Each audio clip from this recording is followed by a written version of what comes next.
Ladies and gentlemen, this is David Mirikitani back with another episode of Mat Chat, brought to you by USA Wrestling, the national governing body for wrestling in the United States, and by Nike Wrestling. Go to athleteps.com for all of your Nike and USA Wrestling branded gear. I am joined today by the David Dunlap class of 59, head coach of wrestling at Cornell University, Mike Gray. That is a mouthful, Mike. Congratulations. Thanks for joining me. Thank you. Appreciate that. Yeah, it's a great title for a great Cornellian. So happy to be in the role I am, for sure.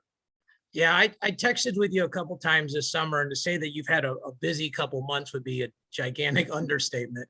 So yeah. I kind of thought, with everything that's happened and heading into the season and Olympics and Worlds and the change and everything else, I think a lot of people kind of want to hear your perspective on everything that's happened. So I'm going to kind of try to do this chronologically. Let's talk about the year that was lost for you guys. For the 9 people that don't know, the Ivies were not allowed to wrestle. I know a little bit of what happened there, being friends with Nolan and Josh. A lot of the kids unenrolled just to defer eligibility, that kind of thing. Let's start with how hard was it to keep morale up? Because I'm a big believer people have goals, and when goals get pushed off that far, there's a big chance for things to go sideways. So it was tough. The big thing that we did was just try to come up with events, right? So come up with cards, and we went on a tour down south. We wrestled in North Carolina, and then we went down to Florida and trained. So just trying to give guys things to train for is what we were doing, right? It was freestyle wrestling, but it didn't matter, right? Just trying to provide a schedule. We went to Florida to provide a trip for our guys so they could really take some memories from last year, right? Because those are the things that you remember the most, right? Going on trips and having some great quality time with teammates and with your team, right? That's what it's all about. So we tried to provide that, that experience, I should say, for our student athletes last year. But it was tough, you know what I mean? But as soon as we found out, we brought the guys in and we said, listen, we're going to do our best to provide you with something, right? It's not going to be a full season. It's not going to be, what these other schools are getting, but we're going to do our best to, provide you with an experience so you can take something from it, So that was really our thinking during, or I should say, as soon as we found out about, our season being canceled. I think I know the answer to this, but how hard was it to watch the season, like to watch the nationals, to watch other schools have All-Americans and national champions, especially specifically with kids that like your kids have beat? How difficult was that for a coach and for your individual kids? No, it was really tough. I didn't watch much of it, honestly. I'm not surprised. Yeah, I just didn't really watch it. It's like, for us, we're focusing on folk style. We're focusing on freestyle. So we just poured ourselves into freestyle, right? We were training at the mall, and it was great. If you look at the space we trained for the Olympics at, it was, junkyard doggish. And then we kind of like that, right? So we just poured ourselves in, right? So all of our guys were working hard and even though many of them weren't going to the trials, right? There was only, 4 guys going to the trials.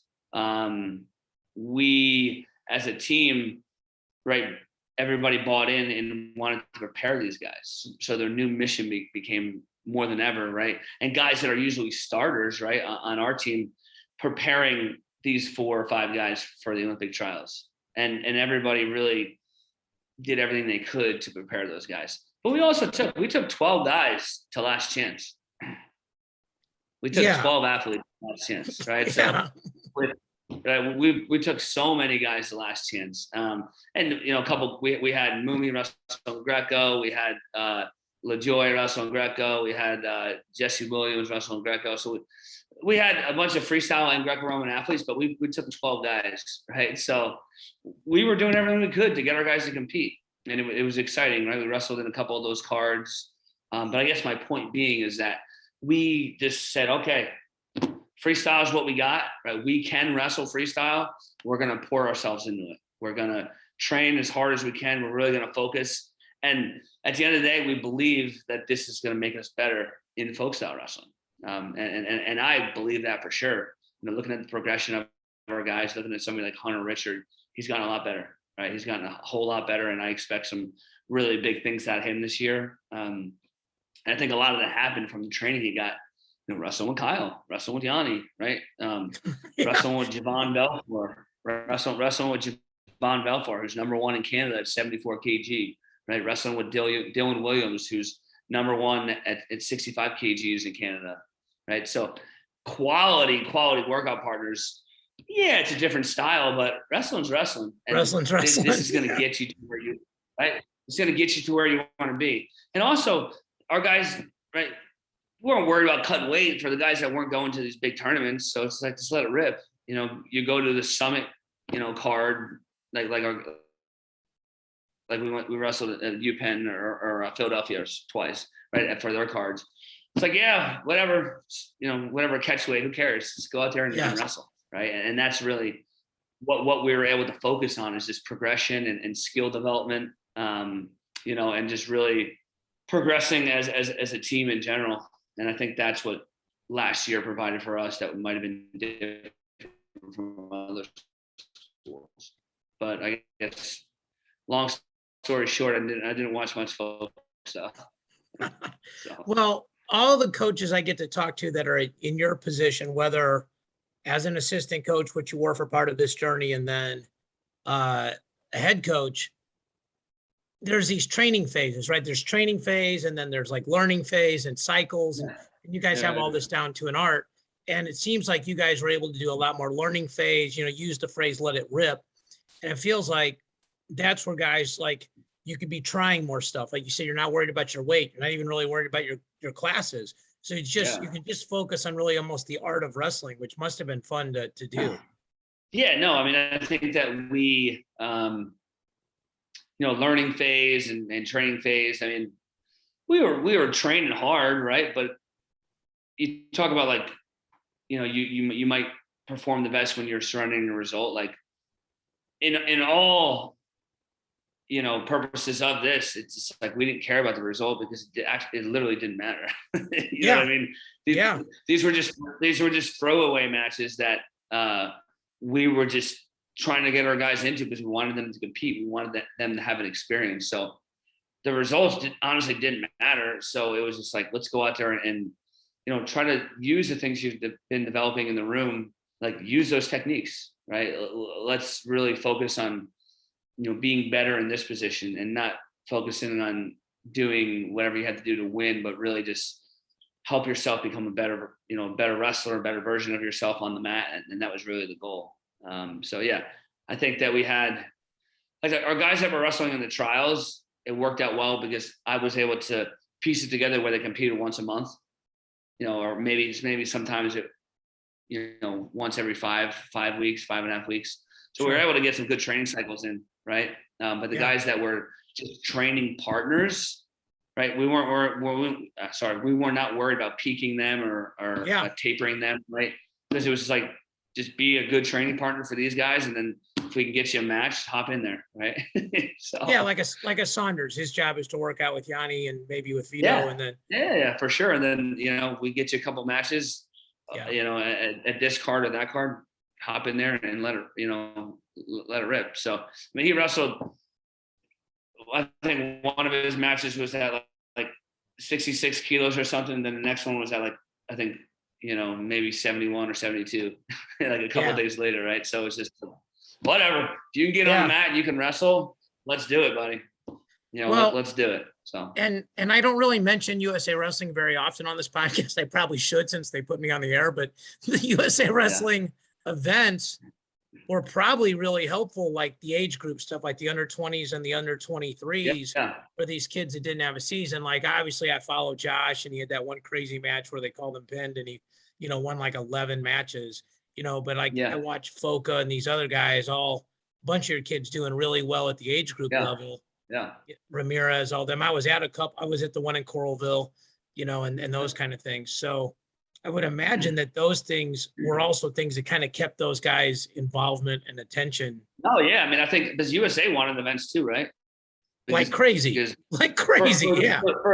I mean, for their senior level athletes, they were in a bind too, right? So we had obviously the RTC Cup, which was, you know, the combination of Flow, obviously USA Wrestling, you know what I mean, and then Tight Mercury, right?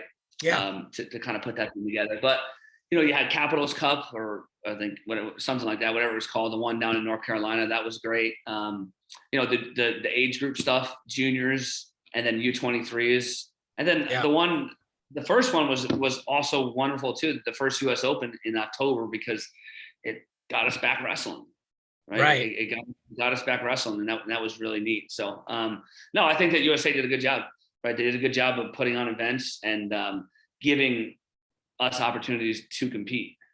Right? Yeah. The event that we had in Coralville in October, there was a lot of college wrestlers there because nobody was necessarily sure what the season was going to look like, right? So there was a lot of, I mean, I think Nebraska brought like 15 guys or something like that. You know what I mean?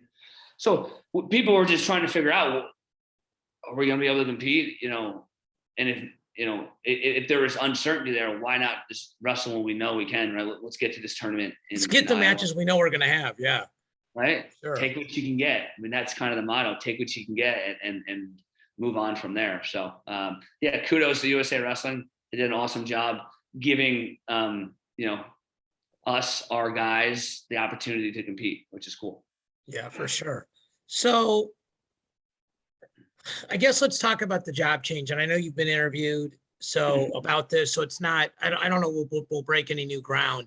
Yeah. I think the perspective on it really for me is interesting.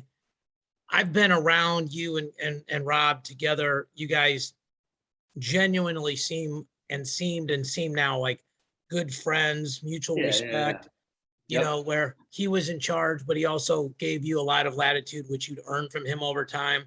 You know, I was in that relationship with my dad, whereas as you grow as an assistant coach, that person gives you more accountability and things like that.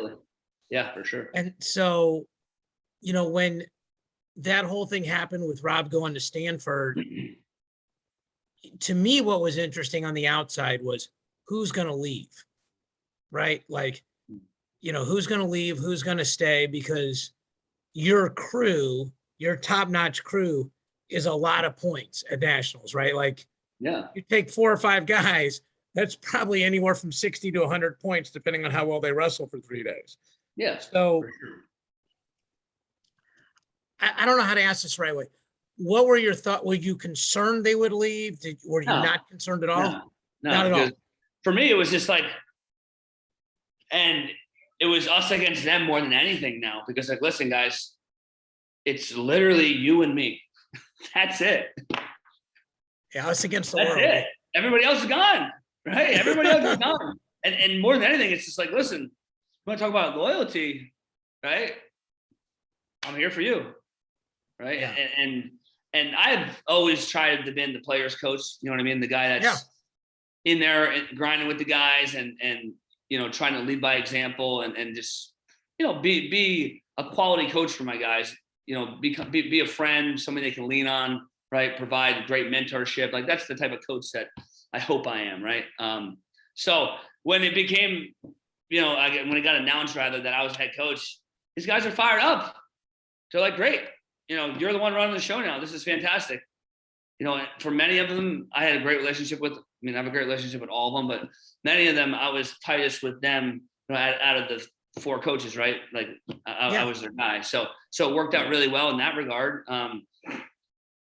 And, you know, I shot them straight. I was like, listen, I'm going to bring in a great staff. I'm going to bring in, you know, some hammers in the RTC, right? And I did just that. You know, I think we have one of the best staffs in America for sure. And I think we have, you know, obviously Penn State has Olympic champions, right? But other than that, you know, we got the second best RTC in the country for sure. So I was able to deliver on my promises in that regard. And, you know, our guys were thrilled with that. And now I continue to provide resources because that's my job, right? To give these guys resources to succeed, whether it be academically, whether it be athletically, socially, whatever it is, just trying to throw as many resources at them so that they can use these resources and ultimately succeed. So that was my goal. That was my vision, the long and short of it. And I made sure these guys understood what my vision was and knew where the program was going to go. And, I think it's worked out pretty well so far. Obviously we haven't competed yet. I would say, yeah. haven't competed yet, but excited, right? Couldn't be more excited for the folk style season to start. Our guys are fired up, and I guess ultimately that, us against them mentality in that regard, right? In that situation, I should say, is really what I think kept everybody. And just the fact that if I say I'm going to do something, I do it. Right? Yeah, accountability and keeping your words kind of important in that job. Absolutely, right? If I say I'm going to do something, I do it. And, I got to work right away. And I kept these guys in a loop and let them know who I was talking to and, where I had them on the leash, so to speak, of reeling them in.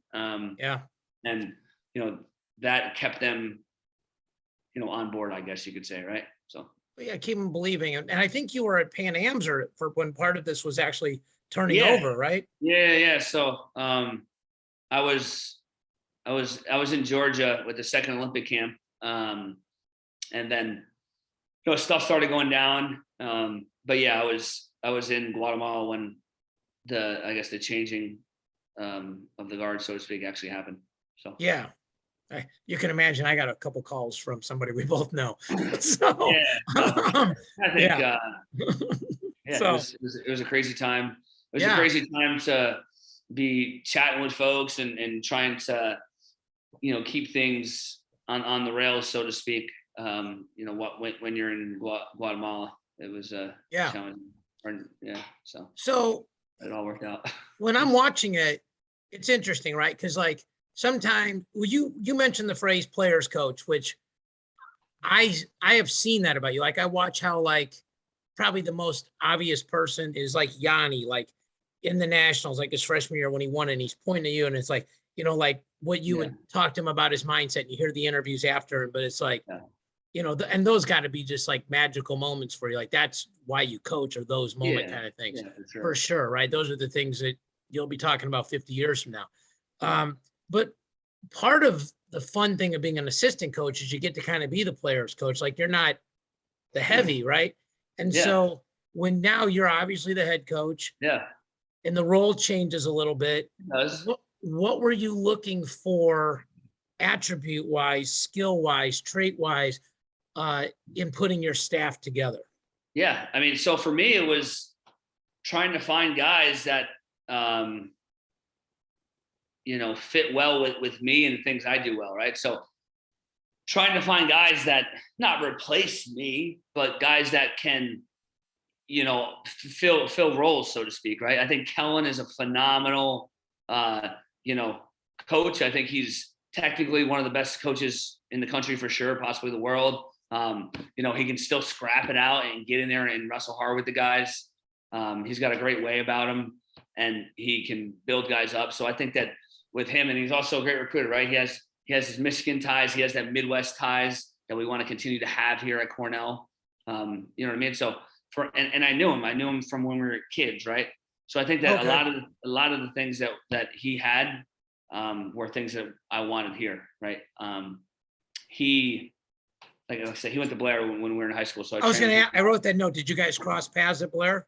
Yeah. So I trained there. So I went to Dumbarton, but I trained at Blair a lot, right? Okay. So especially for freestyle training with Coach Buxton. So yeah. So I trained with him a lot and knew him fairly well. So had the opportunity to give him a call and kind of see where it went. But no, I've always been a real high on Kellen. I thought he's always done a great job. You look at the Cliff Keen Wrestling Club; those guys are quality guys. And you look at Stefan and then Pantelio and those guys. They're all quality guys. And even the Michigan squad, right? Those lightweight guys and middle range guys are all on point. So knew that he had a lot to do with that and was excited to try to get him on. And then Donnie, I've known him for a while as well, and he coached with us, right? He coached with us at Cornell, and I knew what he could bring to the table, right? I knew that he's one of the best recruiters in the country for sure. I think he does a phenomenal job there. And, he's a heck of a wrestling coach too. Right. So he's got some great stuff. They complement each other really well. Right. Folks out wrestling, you have to be good on the mat. Right. And when Cornell's been at its best, we've had hammers on the mat. So a guy like Kellen, who, won 2 national titles by riding people. Right. Yeah. And then a guy like Donnie, who, his best position was top. Right. I think that having guys that are quality on the mat is really good. And then, obviously they're quality guys on their feet as well. I guess. Of course. My point being is that they can really focus on the mat and make our guys more well-rounded, which is something that I was looking for. And then, Gwiz, I was actually chatting with him at the Olympic camp before I knew about any of this. And we were just having, an organic conversation about coaching. And I was just like, would you ever want to coach? And we were just chatting, and it's crazy how it ended up working out that, I had that conversation. I walked outside, was walking back to the hotel, and was chatting with Rob, and he's like, yeah, Stanford reached out to me. Right. So I had a conversation with Wiz, organically, just chatting about coaching, whatever. And then 25 minutes later, I was like, oh, of course. So, of course. It's just funny how things work out, honestly. So, but yeah, no, I knew that Gwiz could do a really good job. I love his demeanor, right? I love the way he thinks. He's, for lack of a better term, he's not a big ogre, right? He's a, a well thought out.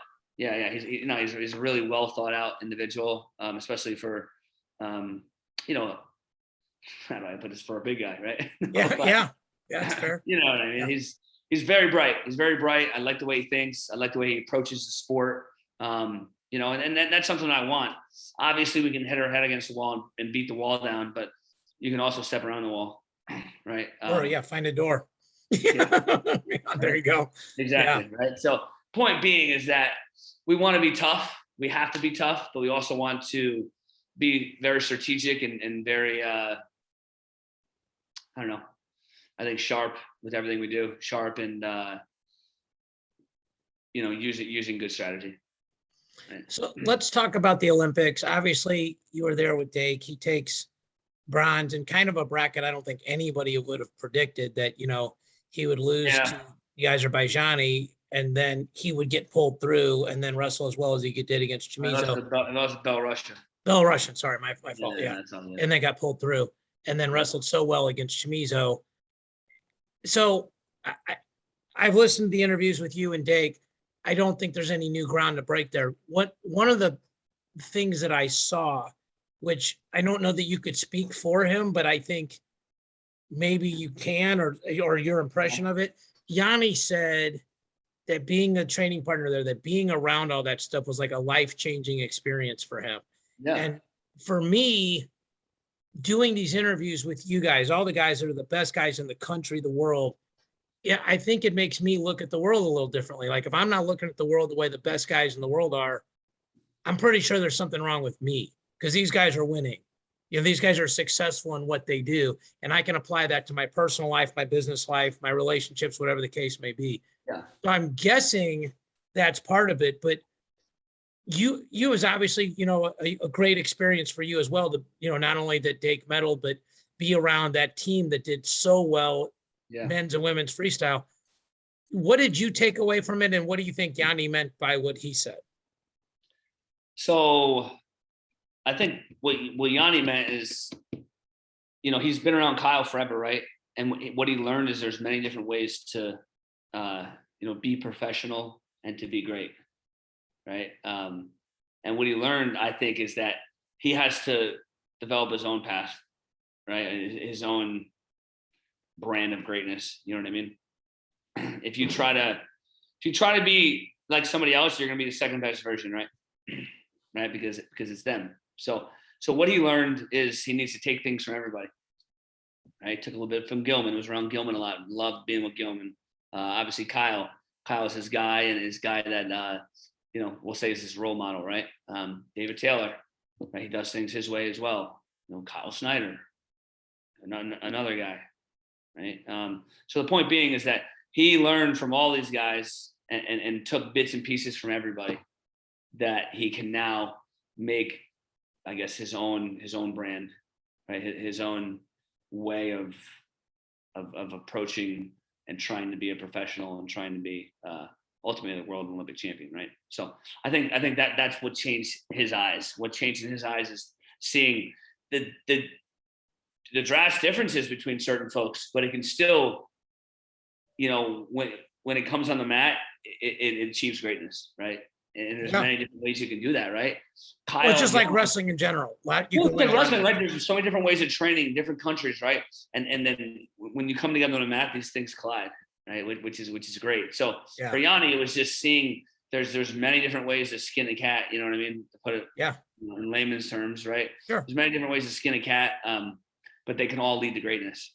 So it's up to you to now develop your ways of doing things that maybe down the road, there'll be a young kid who's training that can see you and it'll force them to develop their own system as well. So, and for myself, it was just similar, you know what I mean? Seeing how guys are doing things, and looking at my training system, right? And seeing where I can make tweaks, right?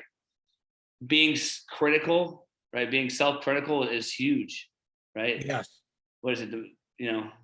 As soon as you stop learning, you die, right? Yeah. So same type of thing, right? You have to be critical of yourself. You have to have, low ego, and hopefully no ego, right? And really dive in and see where you can do a better job, right? And there were so many different folks there, whether it be Greco-Roman, whether it be women's, obviously freestyle, and there's so many different ways of doing it, right? You got Gilman, who does it different than David, who does it different than Kyle, and then you got Gable, who does it different than all of them, right? He's he does his thing. So the point being is that I would say had a similar, I guess, experience that Yanni did, where I got to learn a lot from a lot of different people and really take in some training pieces that can help me build our training system here at Cornell. So just a great learning experience altogether, right? And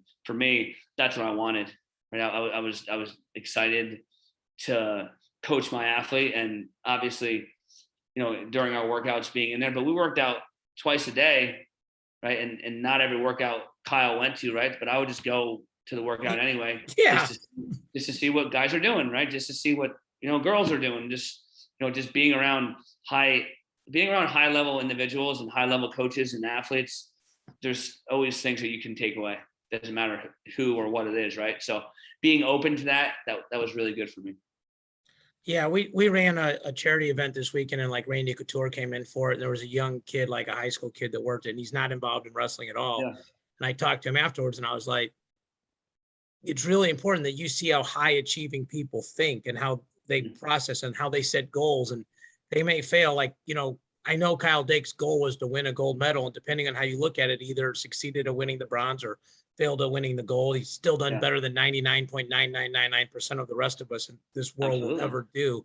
Yeah. But if his goal was to take the bronze, he probably would have ended up 5th or 7th. Like you never, you almost always fall equal or short of your goal. It's rare that you overachieve it. Yeah, you really surpass it, right?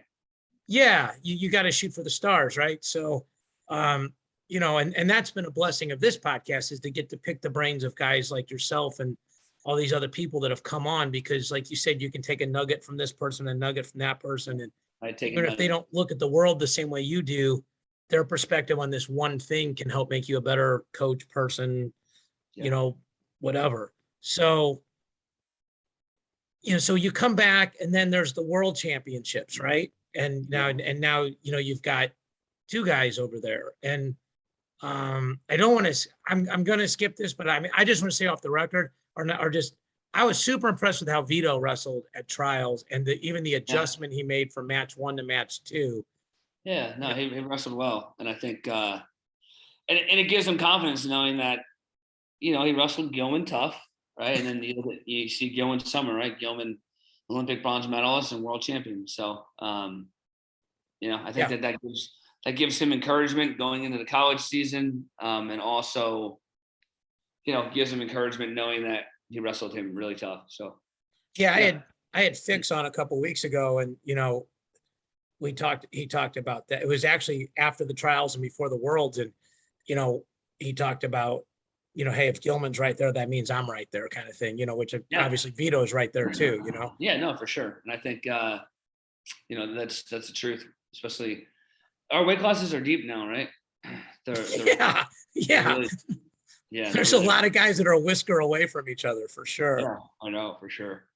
So being at the Worlds, I mean, it was obviously a weird year, because we're doing these podcasts trying to explain, okay, like Gable Stevenson is part of the 2020 national team, but not the 21 national team because he didn't wrestle. Oh, it was crazy. Like it was crazy for us because we had 4 guys at the World Championships. So we had Yanni, Kyle, Gwiz, and then Hamida wrestled for Egypt. Okay. Yeah.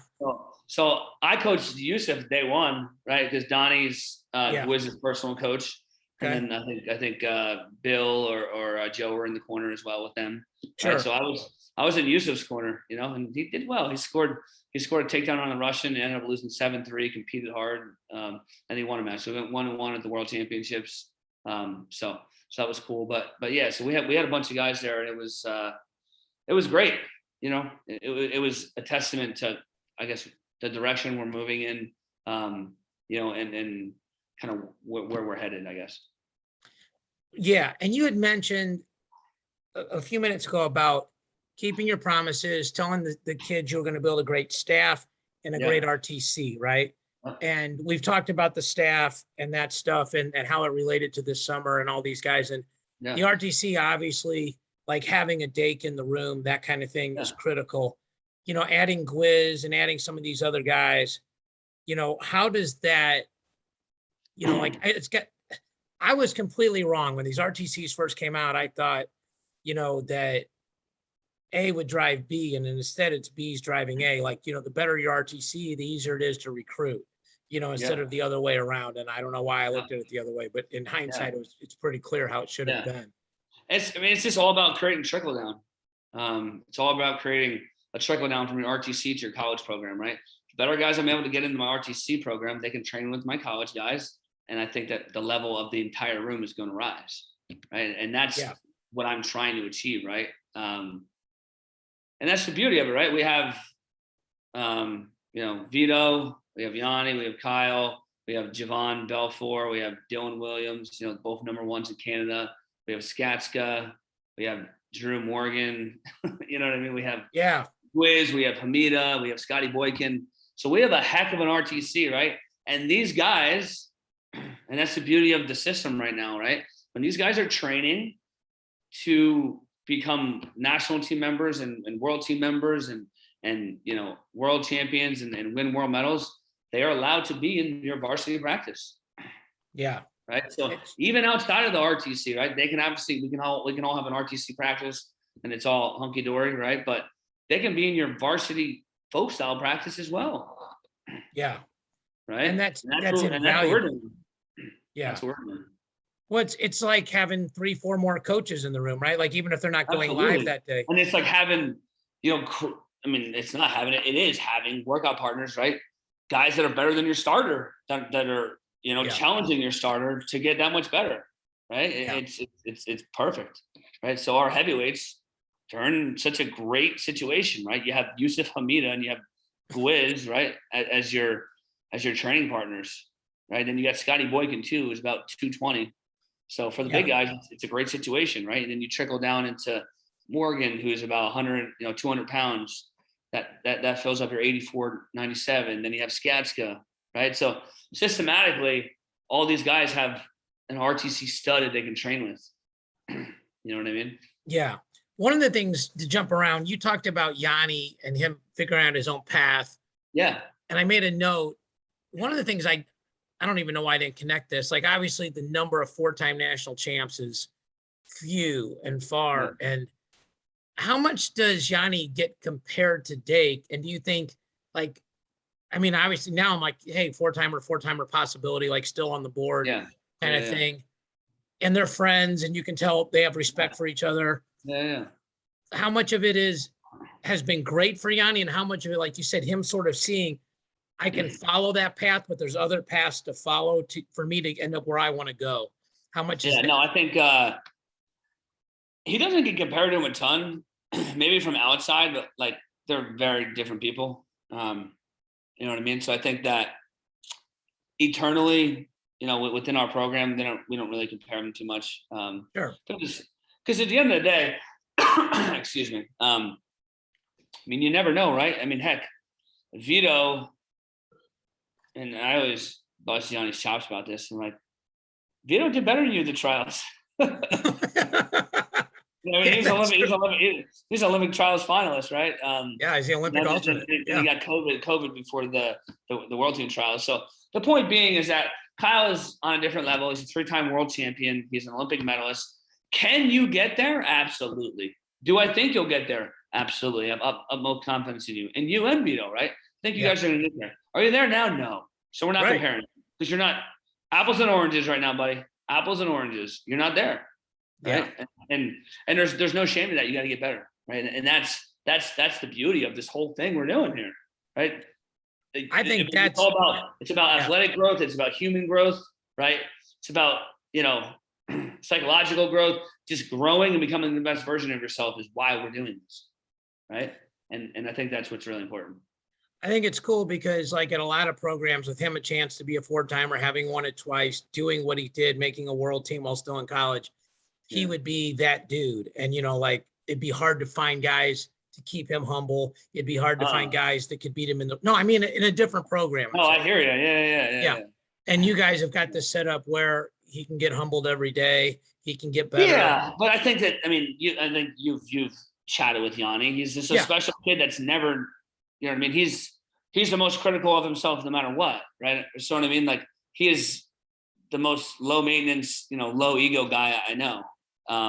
So with that being said, is, you know, he's always going to humble himself no matter what, right? Which is great, right? Which is a great example for the program. You know what I mean? But no, it is great having somebody who's achieving above and beyond what you are, even though you are really good in the college realm, right? And even the international realm, you're getting better. But I think that having a 4-time national champion, a 3-time world champion, an Olympic medalist, right? Yeah. With this program, that's the pinnacle. Yeah. He's a unique, well, him and Dake are both pretty unique thinkers, you know, in different ways, obviously. And so it must be fascinating, you know, to be like a fly on that wall, you know, or in your case, it's your wall. So, you know, like, have your name on the wall. Yeah, so, no, it's fun. It's exciting. So tell me a little bit about NIL from your perspective. I mean, obviously, for people that don't know, Ivy Leagues don't offer athletic aid, so they don't have APR, they don't have 9.9, but it's all need-based and it's a formula, and, you know, it depends on all these other factors. But NIL is sort of this new thing. Like, I literally just watched a special on Real Sports last night. There's 2 twins in Fresno making $1 million a year off basketball. And then, you know, I see a lot of these kids coming out with these gear deals. It's hard to tell, obviously, who's making what. What's your perspective on it? I think in wrestling, I think it's great. I think it gives these kids opportunities, but I don't think we're breaking the bank in wrestling. I don't really do. You know, I think that Gable obviously is making a ton, but I think that's from WWE, right? It's also from being an Olympic champion while you still have college eligibility. That's it, right? Absolutely, right? So I think that, you know, RBY has ton of followers and is super marketable, right? And he's got some great deals, but I mean, and once again, this is just me, right? I could be totally wrong. If I am, God bless him, right? But I think that they're not terribly lucrative. Are these kids getting, you know, some good money and I should say some great opportunities? Absolutely. But I don't see them, you know, they're not making the money that the starting quarterback for Alabama is. Right. They're not making that money. So I just think that we're a little further down in the pecking order of this, right? Our sport. Are we getting better? Are we growing? Are athletes, you know, gaining more exposure and gaining more followers, so to speak? Yeah, I do. And I think we're doing a good job growing, but I don't think we're there yet. to where we're getting these massive deals, unless you're an Olympic champion and you have a future in the WWE, right? Yeah. So I heard an interesting perspective that said it's almost like the NCAA is a restaurant and the athletes are like waiters or waitresses, where they pay you minimum wage, and now all they did was allow you to accept tips. Before you couldn't get tips, and so now like people are acting like that's a really good way of putting it. Yeah, well, like they're still not paying you. I mean, there's like if you get a scholarship, it's tuition, room, board, books. Yeah.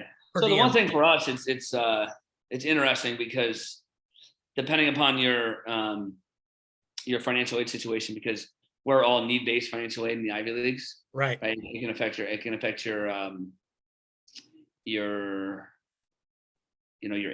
depending upon how much money your package. You get. Right. Yeah. So I mean, for us, we're not dealing with it too much.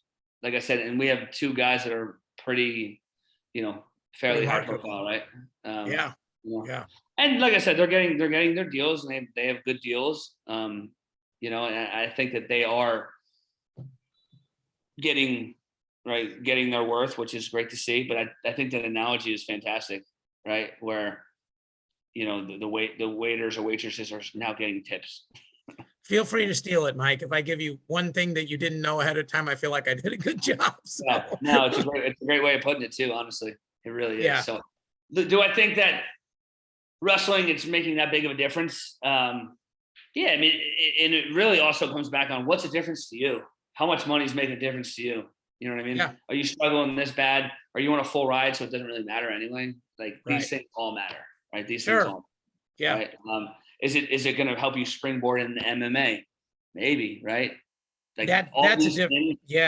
All these things are factors to be taken into account depending upon what you see as beneficial, right? Is it just the money? Is it the exposure? Is it the fact that you can go into the WWE or you can move up the ranks in MMA faster, whatever it might be? I think that. I do think it's good that the kids have the opportunity to, make money off their image and likeness. And I think that it is going to help them down the road with marketing and things like that. But I just think like the monetary value, I don't think it's there, right? I don't think it's massive like it is in football or basketball. And, yeah, and you're right. But if you're born if you believe in capitalism, it's nothing but a good thing. It's just how good is it going to be and how quickly, right? Exactly. For sure. So we got about 3 minutes left. Tell me a little bit about the team this year and kind of, I guess, just how much are you looking forward to going back to like coaching college matches and, No, I love it. I'm excited. So as soon as I got back from Oslo, I was like, this is great. Great job, guys. But we're pouring in, right? Even more right now. We're pouring into college and really excited about it. I feel great. I've known that we've had a great team for a long time. We just haven't had the ability to get on the mat and show people, right? Right. We got some guys that have done some great things in freestyle, right? Like Foco, Ramirez, Lowe, Fernandez. Like these guys have all done good things and have succeeded, right? They all wrestled the scuffle in 20 and did pretty dang good for true freshmen, right? They all placed. So I think that bodes well for us. And then we have guys like Yanni and Vito and Hunter Richard and Dom LaJoy and Yanni's brother, Greggy D. So we have hammers, right? We have absolute hammers that we're really excited about. And they're all young, which is also great, right? I think that that is good. It's great. Like Vito's a sophomore. Yeah. Right. Vito's a sophomore. He's not young, but he's young in eligibility, right? Yeah, he's academically young. Yeah. He's only 21. He's a young kid. So there you go. But Yanni, he's a junior. And then I mean he's kind of the old one. Everybody else, those guys I mentioned, like the Focas and the Ramirez's and the Fernandez's, those guys are all freshmen. Yeah, you guys are going to be good and good for a while. Yeah, that's really it, right? I think that we have quality guys, right? If you look at the rankings or whatnot, it doesn't really matter. And maybe we're not up there yet because we haven't had the opportunity to compete, right? Our schedule is really, really good. We wrestle the Binghamton Open unattached, right, as our tune-up. We wrestle Stanford, then we go to Vegas, and then after Vegas, we go to the National Duels or whatever they're calling it, the Journeyman event down in Florida. Then we go to the Scuffle, and then we get into our dual meets. So yeah, a great start, and heck, it's nails, right? Which is what we want. We want to put our guys on fire early, and allow them to adapt, allow them, to see what they need to work on, and ultimately allow them to, bolster their resume for selections at the end of the year. Yeah, it's well said, man. So I just want to close by saying your family, both your brother John and yourself, have always been kind to me at tournaments back when I was recruiting, and just like at summer tournaments. I couldn't be happier for you to get the gig. Couldn't be happier to see how well your summer went. I'm sure there's a lot of crazy sleepless nights, but I can just hear the genuine joy in your voice, and as being the guy in charge, it's well deserved. I know all those kids are super happy you're there. And I just want to wish you the best of luck, man. And hope you guys have a great and healthy season. Thanks, David. I appreciate it. And thanks for having me on, and look out for the Big Red, because we're back, baby. I wore it for you this week, boss. I love it. Ladies and gentlemen, thanks for watching and listening. We'll be back next week. All right.